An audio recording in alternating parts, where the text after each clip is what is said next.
Boa tarde, meus amigos. Bom, foi muito bem apresentada, né? Coisa boa. Eu amo você.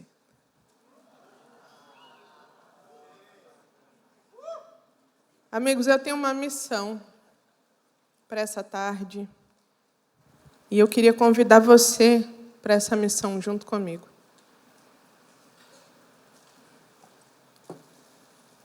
O GIM já começou há muito tempo, em nós, através de nós.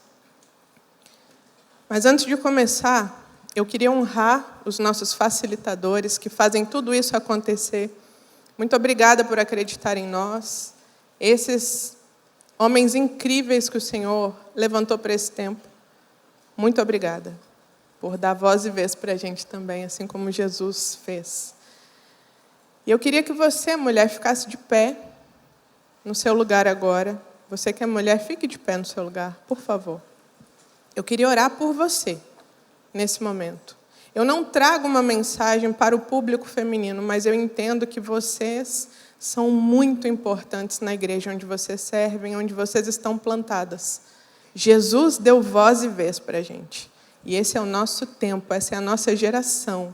E nós não vamos falhar na nossa vez. Eu quero orar por você, por encorajamento, para que você seja usada e capacitada pelo Senhor, para alcançar vidas, aquelas que o Senhor tem para você alcançar. Então, nesse momento, feche seus olhos. Meus irmãos, levantem as mãos sobre elas, por favor.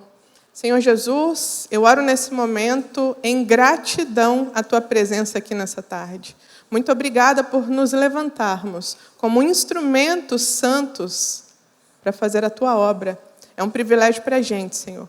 Nos capacite como mulheres da Tua igreja. Nos capacite como filhas amadas de um Pai que nos faz pertencer a um evangelho tão verdadeiro, tão puro e tão simples. Obrigada, Jesus, porque através do Senhor a nossa voz é ouvida.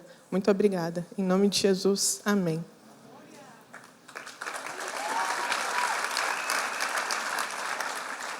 Amigos, eu trago aqui alguns artigos em minhas mãos. Por quê?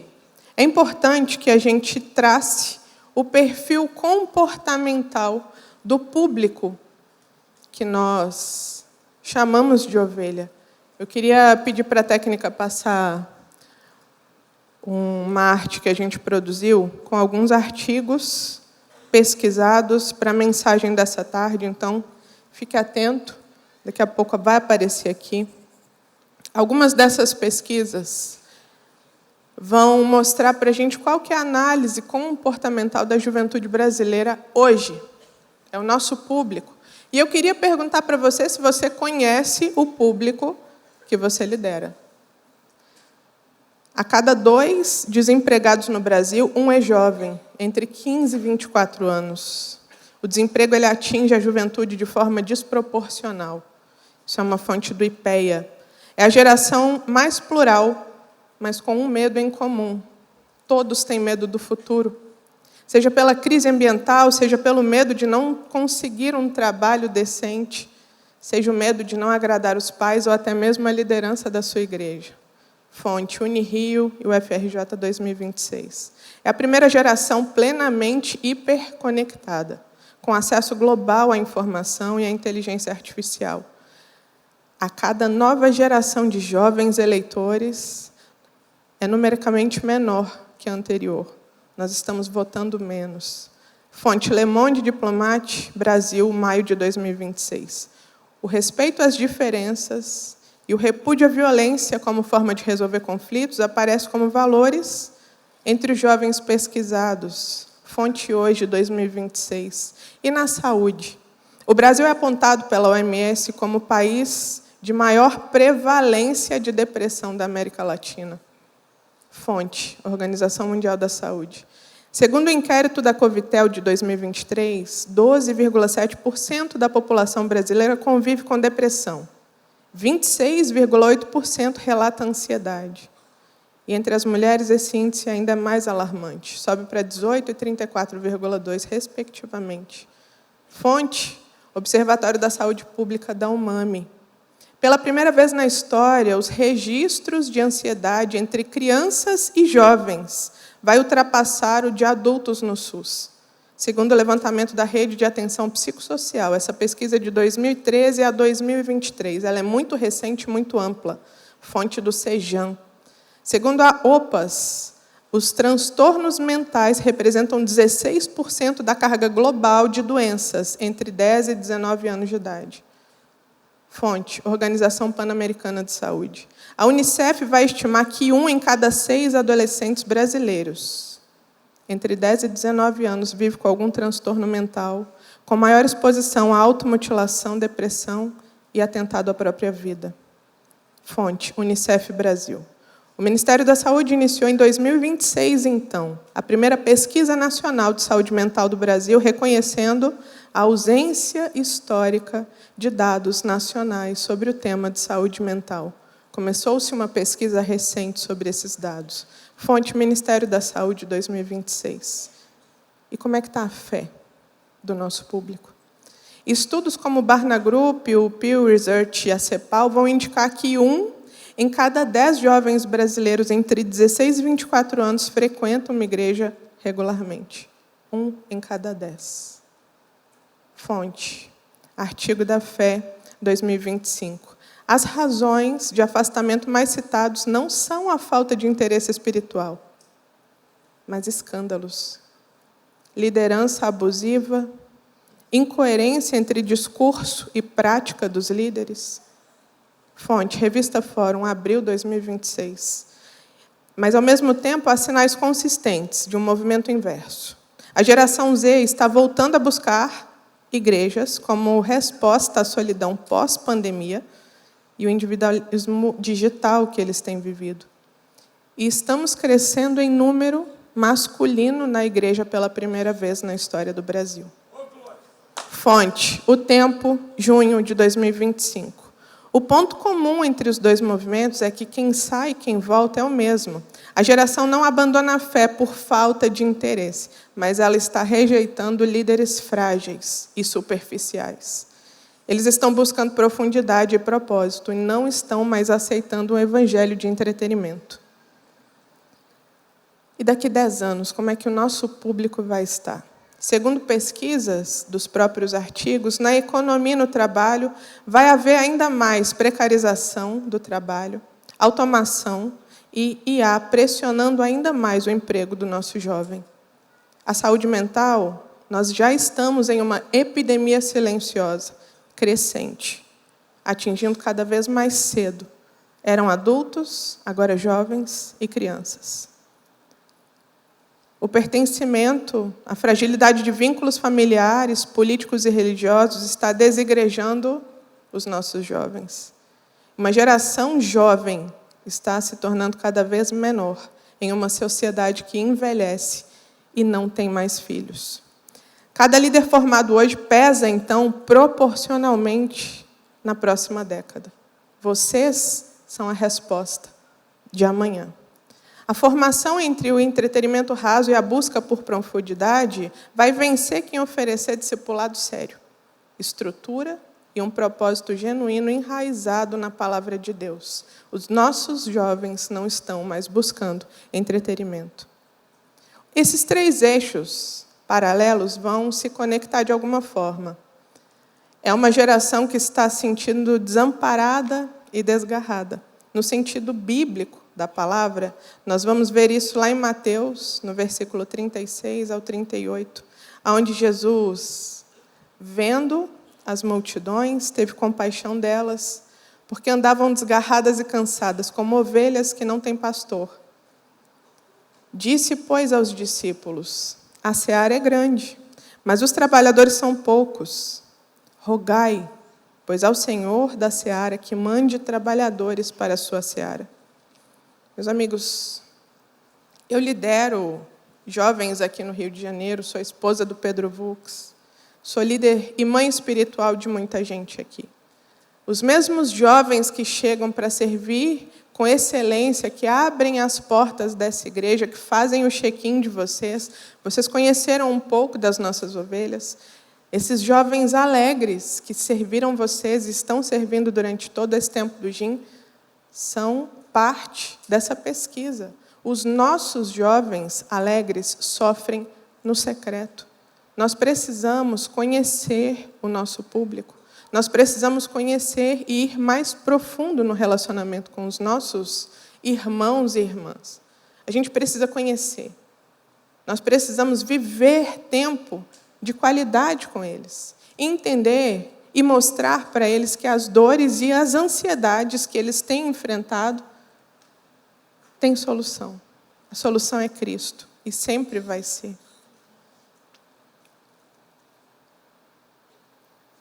O texto que eu escolhi para a gente hoje, Mateus 9, 36 a 38, é um texto de olhar diretamente para as ovelhas. Jesus, ele está cansado, ele está sendo perseguido, ele está no meio de uma agenda bem complicada. Só no capítulo 9 de Mateus, Jesus vai curar um paralítico que desce pelo telhado no meio da multidão. Jesus vai convidar Mateus para segui-lo no ministério. Jesus é interrogado sobre a prática do jejum.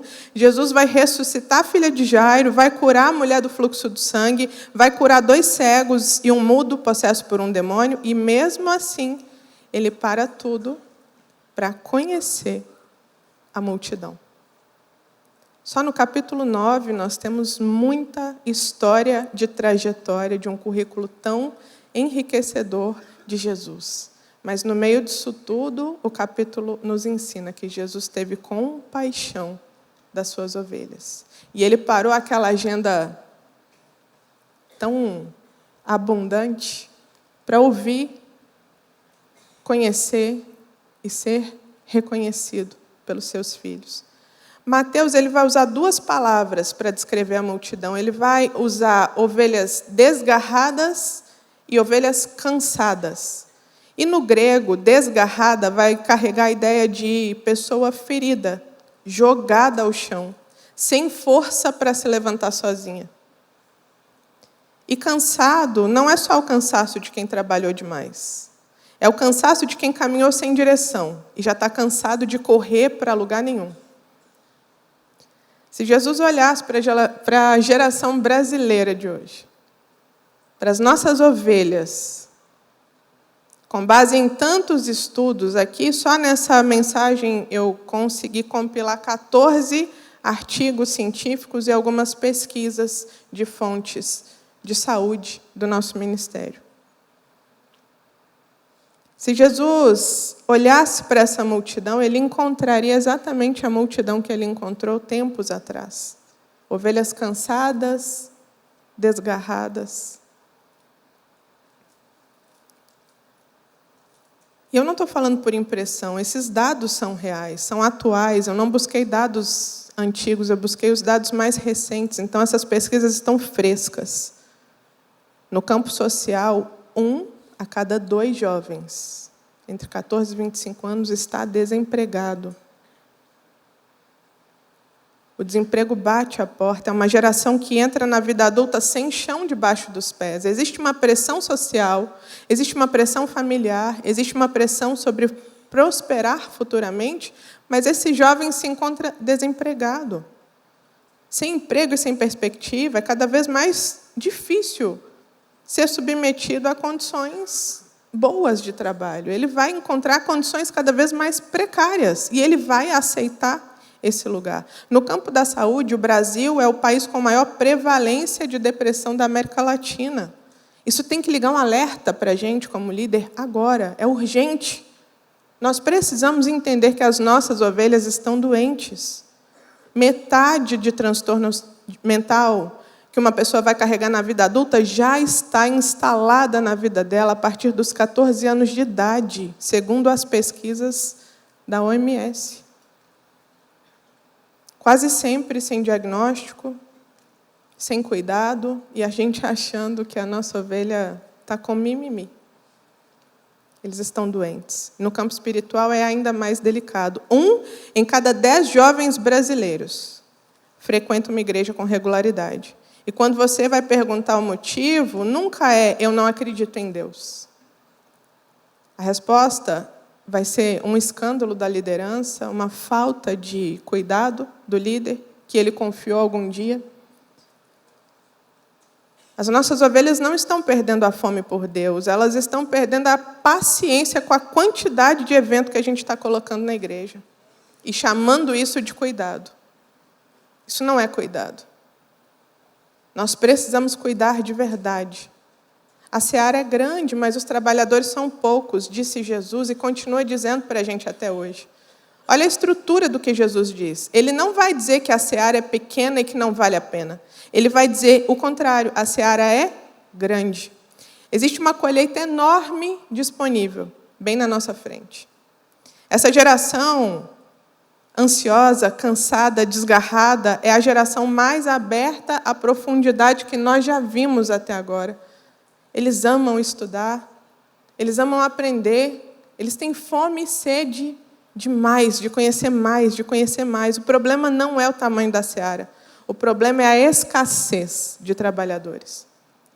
E repara que Jesus não está falando de trabalhadores entusiasmados ou talentosos, ele está falando que os trabalhadores devem ser preparados para aguentar e não desistir.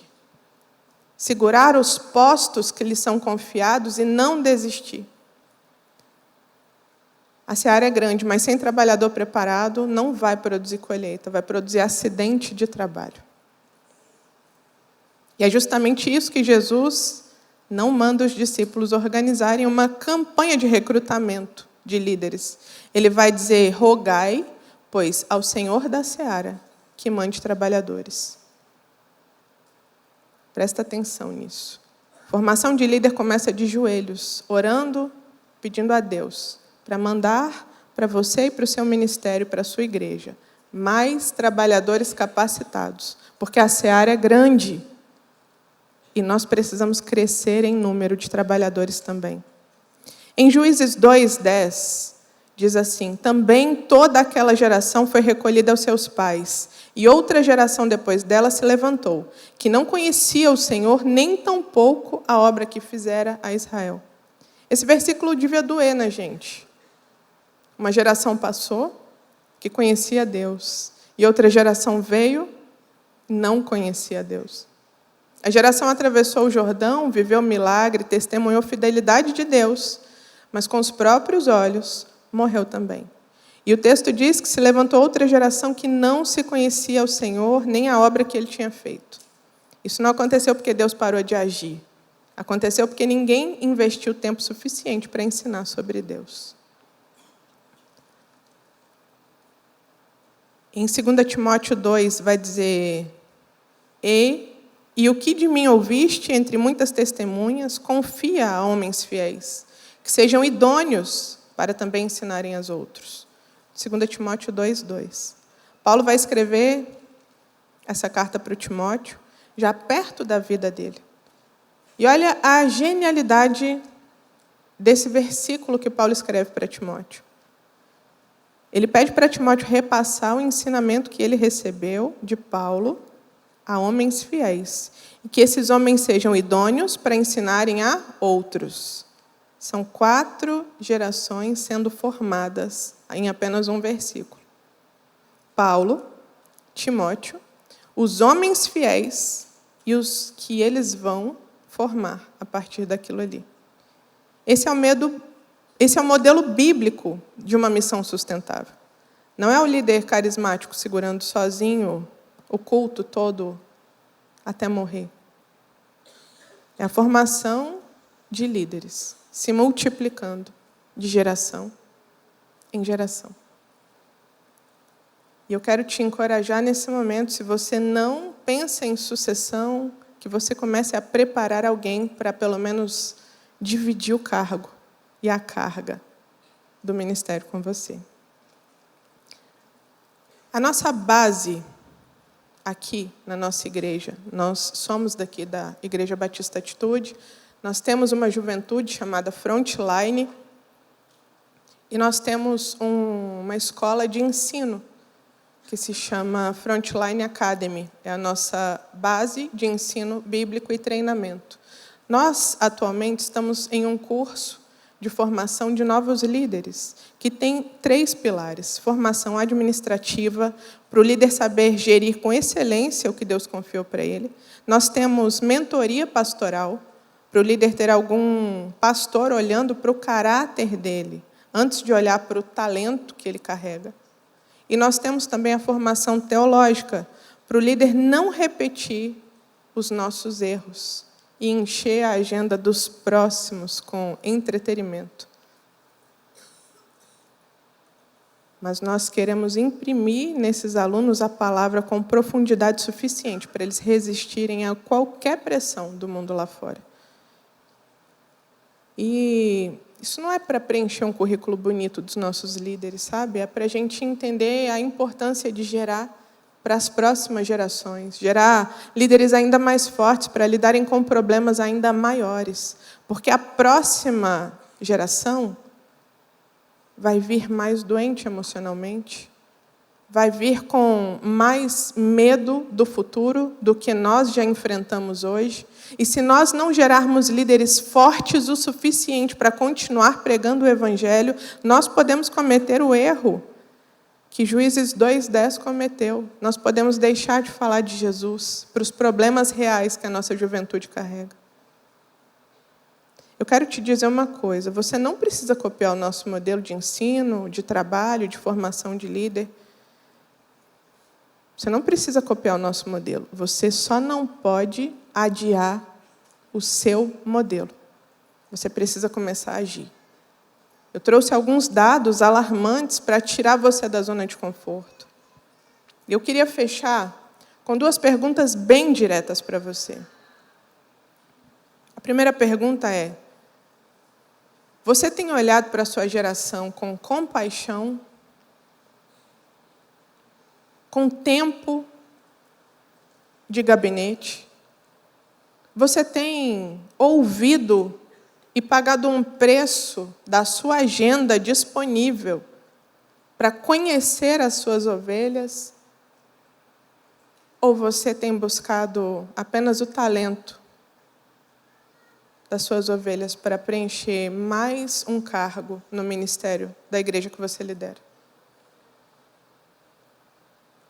Eu estou perguntando isso para você porque eu perguntei para mim quando Deus me deu essa palavra. Eu gosto muito de falar que eu sou caçadora de talentos. Gosto de posicionar as pessoas nos lugares que Deus colocou elas. Gosto muito de fazer isso. Mas o nosso papel vai muito além. As pessoas podem exercer os talentos delas de múltiplas formas. Os dons e talentos são para a edificação da igreja, não para o meu ministério pessoal. Eu preciso conhecer as ovelhas, eu preciso imitar Jesus, eu preciso olhar para a minha agenda repleta de funções, cumpri-las, mas também perder tempo conhecendo as minhas ovelhas. Eu preciso ter compaixão, eu preciso ouvir, eu preciso entender, preciso diagnosticar e entregar o remédio certo. Se eu não faço isso, é como se eu olhasse para um paciente que precisa de cirurgia, perdeu a perna e eu coloco um band-aid ali. Não vai resolver o problema. Nós precisamos olhar com os olhos de Cristo para as ovelhas que Ele nos confiou. E a segunda pergunta é: nessa multidão de vidas que o Senhor tem colocado na sua mão, quantas vidas você conhece pelo nome?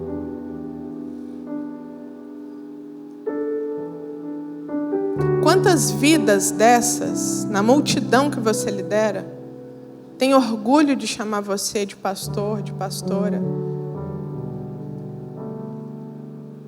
Tem orgulho de falar que você paga um preço de oração e jejum pela vida dele ou dela? Amigos, é hora da gente recalcular as nossas rotas ministeriais. Os dados estão aqui, não podem me deixar mentir. Existe urgência na nossa geração. A hora é agora. Esse é o tempo da da gente se levantar como líderes funcionais para o reino de Deus. Chega de entretenimento raso.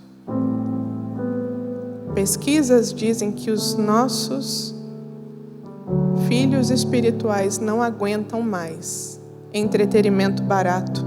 Eles querem conhecer mais sobre Jesus. Eles querem ter mais profundidade bíblica e teológica. Eles querem ter mais relacionamento com você, líder. Não coloque coisa demais na sua agenda. Coloque pessoas na sua agenda. Viva a sua vida, vivendo vida de verdade com outras vidas. Comece a conhecer as pessoas. Pague um preço. Tire um dia da sua agenda e vai viver na cidade onde Deus te plantou. Senta numa cafeteria e começa a olhar no rosto das pessoas. Quando você for abastecer o carro, abaixa o vidro do carro, olha no olho do frentista, pergunta se ele está bem, pergunta o nome. E talvez, quem sabe, se ele abrir para você algo, você fala, posso orar por você? Eu sou líder da minha igreja e eu gostaria de orar por você. A minha igreja fica aqui pertinho. Quando você se sentir confortável, por favor, você vai me encontrar lá terça-feira, tal horário. Eu estou lá disponível. Porque eu imito o modelo de Jesus. Chega de agenda, amigos. Chega de evangelho barato. Chega de entretenimento. Nós precisamos voltar os nossos olhos para as ovelhas do Senhor, aquelas que Ele nos confiou. Que Deus nos abençoe e que Ele nos faça trabalhadores, múltiplos trabalhadores para a seara ser multiplicada cada vez mais. Em nome de Jesus, feche seus olhos.